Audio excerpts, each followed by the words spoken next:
IPL teams ஒட்டுமொத்தமா 10 teams இருக்கு. 10 டீம்ஸுக்கும் இதுவரைக்கும் எத்தனை கேப்டன்ஸ் இருந்திருக்காங்க அப்படிங்கறத தெரிஞ்சுக்கிறதுக்காக தான் இந்த வீடியோ. அதாவது ஐபிஎல் டீம்ஸ் அவங்களோட கிளப் ஆரம்பிச்சதுல இருந்து இப்ப வரைக்கும் எத்தனை கேப்டன்ஸ் யூஸ் பண்ணிருக்காங்க, இல்ல எத்தனை கேப்டன்ஸ் அப்பாயிண்ட் பண்ணிருக்காங்க அப்படிங்கறத தான் கிளியரா டீடைல்டா நான் சொல்ல போறேன். ஒரு டீம்லாம் ஒவ்வொரு சீசனுக்கு ஒரு கேப்டன், ஒரு சீசனுக்கு 3 கேப்டன்லாம் வரைக்கும் மாத்திருக்காங்க. சோ அந்த மாதிரி பல இன்ட்ரெஸ்டிங்கான விஷயங்கள் இந்த வீடியோல உங்களுக்காக காத்துட்டு இருக்கு. சோ இப்போ வாங்க வீடியோக்குள்ள போகலாம். சார் சார் ஒரு நிமிஷம் சார் ஒரே ஒரு 1 நிமிட்டுங்க. Hello every friends, 1 minute please. So friends, வீடியோக்குள்ள என்ட்ரி ஆகிறதுக்கு முன்னாடி உங்ககிட்ட ஒரு சின்ன கேள்வி என்ன அப்படின்னு பாத்தீங்கன்னா, ஐபிஎல் டிராஃபியை வின் பண்ணி கொடுத்த ஓவர்சீஸ் கேப்டன்ஸ் யார் யாரு அப்படிங்கறத மறக்காம கீழே கமெண்ட் பண்ணிடுங்க. இதுதான் இன்னைக்கு உங்களுக்கான கேள்வி. இப்போ நாம வீடியோக்குள்ள என்ட்ரி ஆவோம். கண்டிப்பா நிறைய ட்விஸ்ட் அண்ட் டர்ன்ஸ்லாம் உங்களுக்காக காத்துட்டு இருக்கு. முக்கியமா ஃபன் ஃபேக்டா சொல்லணும் அப்படின்னா, ரொம்ப கம்மியான கேப்டன்ஸ் யூஸ் பண்ண டீம்ஸ் ரொம்ப அதிகமான டிராஃபிஸை வின் பண்ணிருக்காங்க. ரொம்ப அதிகமான கேப்டன்ஸை யூஸ் பண்ண டீம்ஸ் எல்லாம் டிராஃபி ஜெயிச்சதே கிடையாது.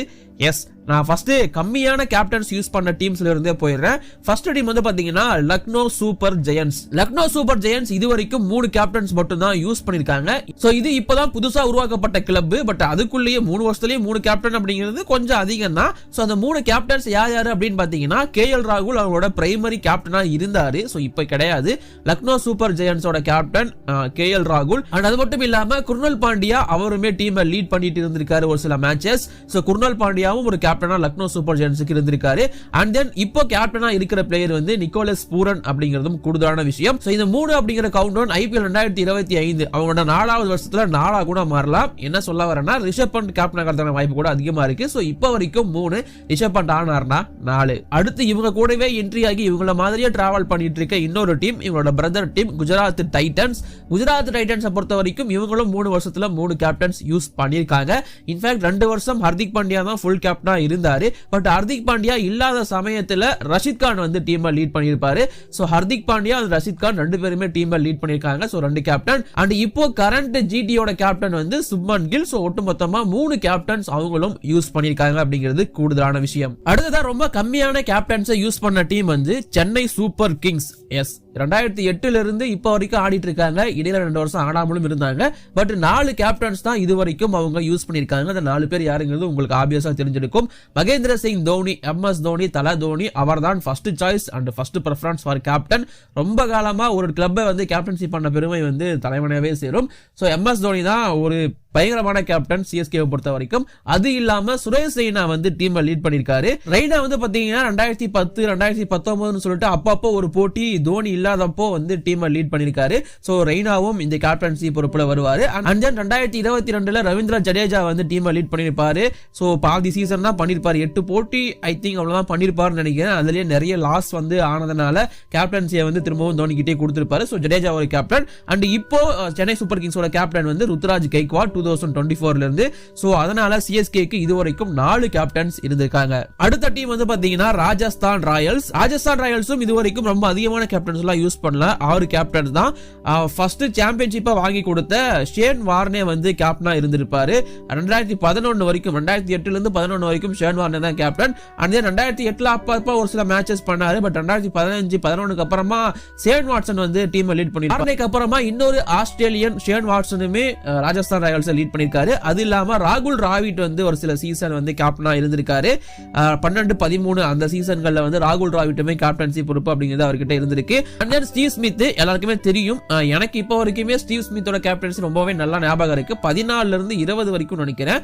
சோ அந்த மாதிரியான காலகட்டத்தில் வந்து ஸ்டீவ் ஸ்மித் தான் இந்த டீமோட கேப்டனா இருந்திருப்பாரு. அண்ட் தென் ரகானேவும் கேப்டனா இருந்திருக்காரு. 18-19 சீசன்கள்ல அஜின்கா ரகானேவும் ராஜஸ்தான் ராயல்ஸோட கேப்டனா இருந்திருக்காரு. இப்ப தலைவன் கேகேஆர் கேப்டன்சி பண்ண வாய்ப்பு இருக்குன்னு சொல்றாங்க, தெரியல. அது இல்லாம இப்போதைக்கு current captain for Rajasthan Royals வந்து சஞ்சு சாம்சன் தான் டீமை வந்து சூப்பரா லீட் பண்ணி கொண்டு போயிட்டு இருக்காரு. அடுத்ததா ராயல் சேலஞ்சர்ஸ் பெங்களூரு ஆர்சிபி இது வரைக்கும் 7 கேப்டன்ஸ் யூஸ் பண்ணிருக்காங்க. சோ 7 கேப்டன்ஸ் அப்படின்னு நம்ம பார்க்கும்போது ஃபர்ஸ்ட் டிராவிட் அவர் தான் வந்து கேப்டன்சி பொறுப்பை எடுத்து ஆரம்பிச்சிருப்பாரு ஆர்சிபி கிளப். அதுக்கப்புறமா கெவின் பீட்டர்சன் வந்து ஒரு சில போட்டிகள் வந்து கேப்டன்சி பண்ணிருக்காரு. அண்ட் அதுக்கப்புறமா அனில் கும்ப்ளே வந்து கேப்டன்சி பொறுப்பை எடுத்து கொஞ்சம் அதிகமான போட்டிகள் செகண்ட் ஹையஸ்ட் வந்து அனில் கும்ப்ளே தான் நினைக்கிறேன்.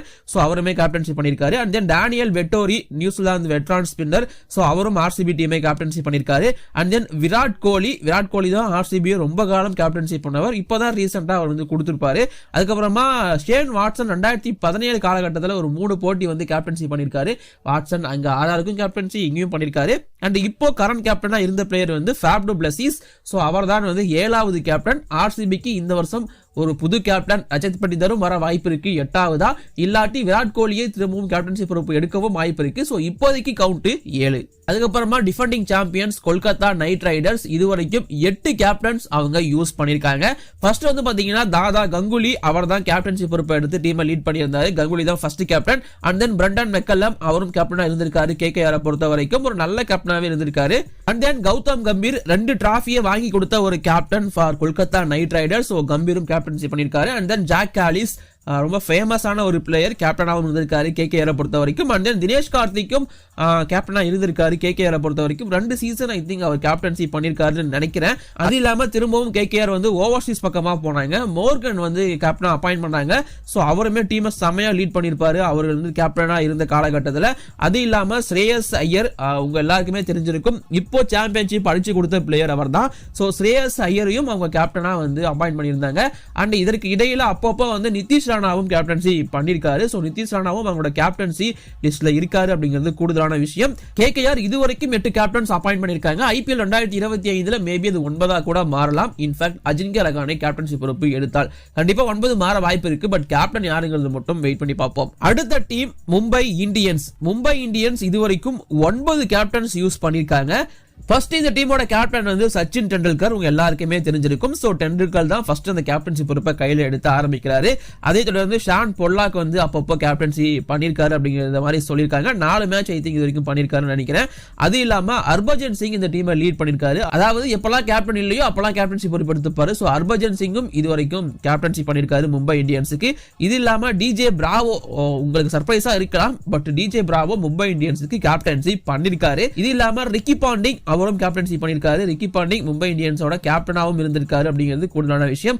அண்ட் தென் ரோஹித் சர்மா வந்து கையில் எடுப்பார் 2013ல. அதுக்கப்புறமா அவர் எழுதுனதுதான் சட்டமா இருந்துச்சு. 5 டிராஃபிகளை அசால்ட்டா அடிச்சுட்டு போனார் தலைவன். சோ பெரிய சல்யூட். அது இல்லாம பொல்லார்டு வந்து அப்பப்போ கேப்டன்சி பண்ணிருக்காரு மும்பை இந்தியன்ஸுக்கு. அண்ட் பொல்லார்டு ஒரு ப்ராப்பர் சூப்பரான கேப்டன். பட் மும்பை இந்தியன்ஸ்ல ரோஹித் மாதிரியான பிளேயர் இருந்ததுனால அவருக்கு வாய்ப்புகள் கொஞ்சம் கம்மியா தான் இருந்துச்சு கேப்டன்சிக்கு. பட் கேப்டன்சி பண்ணிருக்காரு. அண்ட் சூரியகுமார் யாதவ் ஒரு மேட்ச் கேப்டன்சி பண்ணிருக்காருன்னு நினைக்கிறேன். அண்ட் தென் ஹர்திக் பாண்டியா இப்போ அவர் தான் வந்து கேப்டன். பல கான்ட்ரவர்சி பல பூ இதையெல்லாம் தாண்டி ஹர்திக் பாண்டியா கெத்தா கேப்டனா நிக்கிறாரு. 2024ல கொஞ்சம் மிஸ் ஆயிருந்தாலும் 2025ல அதை திருப்பி பிடிக்கிறதுக்காக தலைவன் வெயிட் பண்ணிட்டு இருக்காரு. சோ மும்பை இந்தியன்ஸ் இது வரைக்கும் 9 கேப்டன்ஸ். அடுத்து வந்து பாத்தீங்கன்னா சன்ரைசர்ஸ் ஹைதராபாத். ஆக்சுவலி சன்ரைசர்ஸ் ஹைதராபாத்தை பொறுத்த வரைக்கும் எஸ்ஆர்எச் அவங்க மாறினதுக்கு அப்புறம் தான் நான் சொல்ல போறேன். டெக்கான் சார்ஜர்ஸ் வந்து நான் சொல்லல. இதை நீங்க நோட் பண்ண வேண்டிய விஷயம். சோ இவங்களோட ஃபர்ஸ்ட் கேப்டன் வந்து சங்ககரால் தான் ஆரம்பிச்சிருக்காங்க. அண்ட் தென் ஒயிட் வந்து கேப்டனா இருந்திருக்காரு. சங்ககராக்கு அப்புறமா ஒயிட் வந்து கேப்டன்சி பொறுப்பு எடுத்திருக்காரு. அண்ட் தென் ஷிகர் தவான் வந்து கொஞ்சம் ரொம்ப காலமாவே இந்த டீமுக்கு கேப்டனா இருந்திருக்காரு. ஷிகர் தவானும் ஒரு நல்ல கேப்டன் தான். அண்ட் தென் டாரன் சாமி, சோ இவரும் இந்த எஸ்ஆர்எச் டீமோட கேப்டனா இருந்திருக்காரு. இன்ஃபேக்ட் இவர் வந்து 2 டைம் T20 வேர்ல்டு கப்பை வின் பண்ண ஒரு கேப்டன். சோ ஆப்வியஸ் T20 டீமுக்கு இவர் கேப்டனா இருக்கலாம், டாரன் சாமி. அண்ட் தென் டேவிட் வார்னர் இந்த டீமோட கேப்டனா இருந்திருக்காரு. சோ உங்க எல்லாருக்குமே தெரிஞ்சிருக்கும் டேவிட் வார்னர் இந்த டீமோட கேப்டனா ஓபனரா இருந்த காலகட்டம் எஸ்ஆர்எச்சோட பொற்காலம் அப்படின்னு சொல்லிட்டு. அதுக்கப்புறமா கேன் வில்லியம்சனும் அந்த கேப்டன்சி பொறுப்புல இருந்திருக்காரு. கேன் வில்லியம்சனும் டீமை நல்லா தான் லீட் பண்ணிருக்காரு என்ன பொறுத்த வரைக்கும். And then Bhuvneshwar Kumar, so அவர் ஒரு 8 மேட்ச் வந்து கேப்டன்சி பண்ணிருக்காரு இந்த எஸ்ஆர்எச் டீம். அது இல்லாம மனிஷ் பாண்டே வந்து ஒரு டைம் ஒரே ஒரு மேட்ச் மட்டும் கேப்டன்சி பண்ணிருக்காரு. சோ மனிஷ் பாண்டேவும் இங்க கேப்டனா இருந்திருக்காரு. அண்ட் தென் ஐடன் மார்க்ரம் வந்து கொஞ்சம் காலம் கேப்டனா இருந்தாரு. பட் அது சரிப்பட்டு வரலன்னு சொல்லிட்டு மார்க்ரம் மாத்திட்டு இப்போ வந்து பேட் கமின்ஸ் ஆஸ்திரேலியா டீமோட கேப்டனா தூக்கி இங்க கேப்டனா போட்டு சக்சஸ் பார்த்துட்டாங்க. சோ பேட் கமின்ஸ் தான் இப்போ இங்க கேப்டன். கேப்டன். அடுத்ததா 14 கேப்டன்ஸை யூஸ் பண்ண ஒரு டீமுக்குள்ள என்ட்ரி ஆகிறேன். So 14 captains, Delhi Capitals, Delhi Daredevils எல்லாமே சேர்த்து தான் சொல்ல போறேன். ஸோ பாருங்க. அண்ட் இந்த சீசன் மேபி எக்ஸ்ட்ரா கேப்டன் கூட ஆட் ஆகலாம் இந்த டீமுக்கு. ஃபர்ஸ்ட் வந்து இந்த டீமை கேப்டன்சி பண்ணது வந்து வீரேந்தர் சேவாக், உங்க எல்லாருக்குமே தெரிஞ்சிருக்கும். சேவாக் தான் டெல்லி கேபிட்டல்ஸோட டெல்லி டேர் டெவில்ஸா அப்போ இருந்தப்போ ஃபர்ஸ்ட் கேப்டன் வந்து இவர் தான். அடுத்த கேப்டன் வந்து கௌதம் கம்பீர். ஆக்சுவலி கௌதம் கம்பீர் கிட்ட கேப்டன்சியை சேவாக் கொடுத்துட்டு ஒரு கட்டத்தில் கம்பீர் வந்து கேகேஆருக்கு போனதுக்கு அப்புறமா தலைவன் திரும்பவும் கேப்டன்சியை வந்து வாங்கியிருப்பாரு சேவாக் வந்து கம்பீர் கிட்ட இருந்து. இதெல்லாம் நடந்திருக்கும். இது இல்லாம தினேஷ் கார்த்திக்கும் டெல்லி கேபிட்டல்ஸ் கேப்டன்சி பண்ணிருக்காரு. நம்புவீங்களா? பட் அது நடந்திருக்கு. 6 மேட்ச் வந்து டிசி கேப்டன்சி பண்ணிருக்காரு. அண்ட் தென் ஜேம்ஸ் ஓப்ஸ் அப்படிங்கிற ஒரு ஆஸ்திரேலியன் பிளேயரும் இந்த டிசி டீமை வந்து கேப்டன்சி பண்ணிருக்காரு. And then Jayawardene from Sri Lanka, one of the legend. So அவருமே இந்த டிசி டீமை கேப்டன்சி பண்ணியிருக்காரு. And then Ross Taylor, so அவரும் டிசி டீமை கேப்டன்சி பண்ணியிருக்காரு. டேவிட் வார்னர் டிசி டீமோட கேப்டனா இருந்திருக்காரு. கெவின் பீட்டர்சன் டிசி டீமோட கேப்டனா இருந்திருக்காரு. ஜேபி டுமினி, எனக்கு இப்பவும் ஞாபகம் இருக்கு அந்த டுமினி கேப்டன்சி பண்ண அந்த ஒரு சீசன், அந்த ஒரு மேட்சஸ் எல்லாமே. ஸோ டுமினியும் கேப்டனா இருந்திருக்காரு டெல்லியை பொறுத்த வரைக்கும். And then Zaheer Khan, India one fast bowling legend. So Zaheer கானும் கேப்டனா இருந்திருக்காரு. அண்ட் தென் கருண் நாயர் இப்போ கொஞ்சம் காணாம போயிட்டாரு. பட் கருண் நாயரும் ஒரு காலகட்டத்தில் டிசியோட கேப்டனா இருந்த பிளேயர் தான். அண்ட் தென் ஸ்ரேயஸ் ஐயர் இருக்கிறப்பதான் இவங்க ஃபைனல்லாம் வந்தாங்க. அதுக்கப்புறம் அவரை தூக்கி வெளியே போட்டு ரிஷப் பண்ட் கேப்டனா இருந்திருக்காரு. ரிஷப் பண்ட் அப்பாயிண்ட் பண்ணாங்க. ரிஷப் பண்ட்டுமே கேப்டனா இருந்தாரு. இப்போ இல்ல, தூக்கிட்டாங்க. இப்போ அக்ஷர் பட்டேலை வந்து கேப்டனா அப்பாயிண்ட் பண்ணி ஒரு மேட்ச் வந்து ஆடி இருப்பாங்க. பட் அக்ஷர் பட்டேல், அதாவது ரிஷப் பண்ட் இல்லாத சமயத்தில் சொல்றேன், அக்ஷர் பட்டேல் தான் இப்போ கேப்டன் அப்படிங்கிற மாதிரியுமே சொல்றாங்க. அப்படி அக்ஷர் பட்டேலே கண்டினியூ ஆனார் அப்படின்னா 14 கேப்டன்ஸ் ஓகே. இல்லையா 15ஆவதா ஒரு கேப்டன் கேஎல் ராகுல் அப்படின்னு வருவாரு. ஸோ வெயிட் பண்ணி பார்ப்போம் வராரா இல்லையா அப்படின்னு. இப்போதாங்க வர இந்த டீமுக்கு தனியாவே வீடியோ போடலாம், அந்த அளவுக்கு கேப்டன்ஸ் வச்சிருக்காங்க. 17 சீசன் நடந்திருக்கு. ஐ திங்க் 18வது சீசன் நடக்க போது 17 கேப்டன்ஸ் யூஸ் பண்ணியிருக்காங்க. வேற லெவல் இந்த டீம்லாம். ஸோ இப்போ வந்து பஞ்சாப் கிங்ஸுக்குள்ள வருவோம். கிங்ஸ் 11 பஞ்சாப்ல இருந்து பஞ்சாப் கிங்ஸ் வரைக்கும் எல்லா கேப்டன்ஸையும் நான் உங்களுக்காக சொல்லிடுறேன். யுவராஜ் சிங் தான் இவங்களோட ஃபர்ஸ்ட் கேப்டன் கிங்ஸ் 11 பஞ்சாப் ஆரம்பிச்சப்போ. அதை தொடர்ந்து குமார் சங்ககரா கேப்டனா இருந்திருக்காரு. ஜெயவர்தனே பஞ்சாப் கேப்டனா இருந்திருக்காரு. அண்ட் தென் ஆடம் கில்கிரிஸ்ட் இந்த டீமோட கேப்டனா இருந்திருக்காரு. அண்ட் டேவிட் ஹசி இந்த டீமோட கேப்டனா இருந்திருக்காரு. அது மட்டும் இல்லாம ஜார்ஜ் பெய்லி இந்த டீமோட கேப்டனா இருந்திருக்காரு. வீரேந்திர சேவாக் பஞ்சாப் டீமோட கேப்டன் இருந்திருக்காரு. டேவிட் மில்லர் கேப்டனா இருந்திருக்காரு. முரளி விஜய் தமிழகத்தை சேர்ந்த பிளேயர், இவரும் இந்த டீமோட கேப்டனா இருந்திருக்காரு. அண்ட் தென் கிளன் மேக்ஸ்வெல் அந்த டீமோட பெருசா பெர்ஃபார்மன்ஸ் பண்ணாலும் தலைவன் கேப்டனா இருந்திருக்காரு. ரவிச்சந்திரன் அஸ்வின் நாமளே பார்த்திருப்போம், ஒரு 2 சீசன் வந்து தலைவன் கேப்டனா இருந்தாரு. அது இல்லாம கேஎல் ராகுல் நிறைய சீசன் கேப்டனா இருந்தாரு. பட் டீம் எதுவுமே பண்ணல. மயங்க் அகர்வால் பஞ்சாப் கிங்ஸோட கேப்டனா இருந்திருக்காரு. ஷிகர் தவான் வந்து 2024 அவர் தான் கேப்டனா ஆரம்பிச்சாரு பஞ்சாப் கிங்ஸுக்கு. இன்ஜுரி காரணமா ஆட முடியல, வெளியே போயிட்டாரு. அதுக்கப்புறமா சாம் கரன் வந்து கேப்டனா அப்பாயிண்ட் பண்ணப்பட்டு ஜித்தேஷ் சர்மாவை கடைசியா 16வது கேப்டனா அப்பாயிண்ட் பண்ணிருப்பாங்க. சோ ஜித்தேஷ் சர்மாவும் கேப்டன்சி பண்ணிருக்காரு ஒரு மேட்ச் வந்து பஞ்சாப் கிங்ஸுக்கு. அண்ட் இந்த சீசன் ஸ்ரேயஸ் ஐயரை கேப்டனா அப்பாயிண்ட் பண்ணிருக்காங்க. சோ 17வது கேப்டன் வந்து 17th கேப்டனா நம்ம ஸ்ரேயஸ் ஐயரை அப்பாயிண்ட் பண்ணிருக்காங்க பஞ்சாப் கிங்ஸ். கேப்டன்சி இத்தனை வச்சிருந்தாலும் கப்பு ஒன்று கூட இல்லைங்கிறது தான் டிசப்பாயின்மெண்ட் அந்த டீமை பொறுத்த வரைக்கும். ஸோ இதில் உங்களோட ஃபேவரட் கேப்டன் யாரு மறக்காம கீழே கமெண்ட் பண்ணிடுங்க, நானுமே தெரிஞ்சுக்கிறேன். இப்போதைக்கு இந்த வீடியோ நான் முடிச்சுக்கிறேன். தேங்க்யூ.